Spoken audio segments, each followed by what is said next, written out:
Hey guys, what's up? Second part of the video, um, we're going to have the sort of the prep, and then I'm going to show you sort of the colors and then some of the materials you might need for actually going and painting this. So the first thing I'm going to show you guys is the colors. The colors that I'm going to be painting, my controller, I'm actually going to be doing two, one for me, one for my roommate. His is going to be red, like this, on the top, and then a nice blue right here, as you can see on the top of the can, on the bottom. He is a Captain Falcon main, for those of you who play Super Smash Brothers, and I figured his controller might as well match it. Mine is probably going to be purple on the bottom, like this color right here. Like I said, same as my hat. And then I'm going to either keep the orange that comes with the original Nintendo controller, or I might consider using the blue on it. It's really dependent on what I feel like, when I look at it. I'm going to paint the bottom first and then look at it from there. Besides that, the one other thing you're going to need is a primer and a clear coat. Now the primer goes on before. Depending on the paint you buy, your paint may have a built-in primer. Like for example, the Valspars that I have, the premium finish. As you can see, it says paint plus primer. And make sure you're getting a paint that works with plastics as well. There are paints that do not work with plastics, and it may not give you quite as the glossy shine, and it may not stick quite as well. If you are doing primer and paint individually, make sure you let it dry.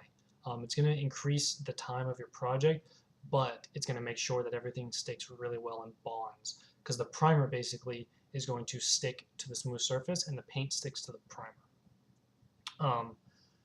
The one thing that you want to know as well is that if you are doing this with a paint and a primer separate, you want to know how many coats. So it depends on how you paint.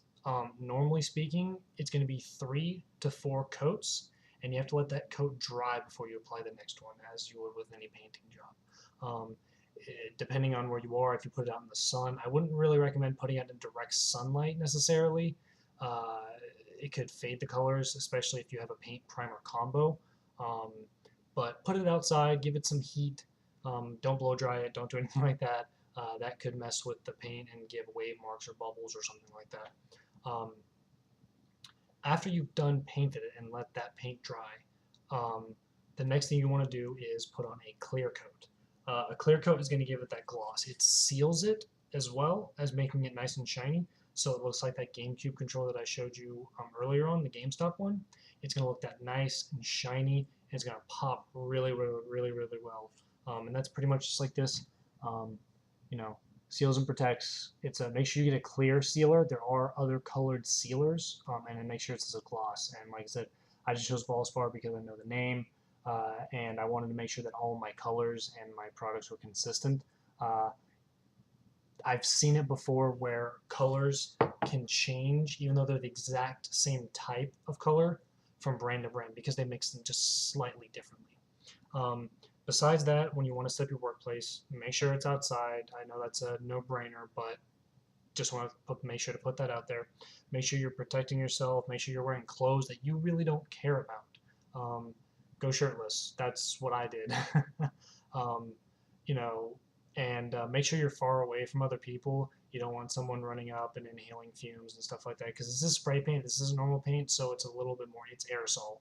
Um, what I recommend, you don't have to do it, especially if you're in an outside open area, but it's always recommended, especially with spray paint, a mask. Now you can find these, this is a dust mask. If you have surgical masks, those ones that the doctors wear, that works fine as well. These were like $3 for a pack of 3 at Home Depot as well. Not too expensive, and it makes sure that you don't get any particulate, not only from the paint, but also from the sanding in your throat, and it's not very tasty at all.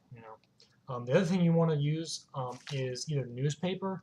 I used a plastic drop cloth like this, fairly large one.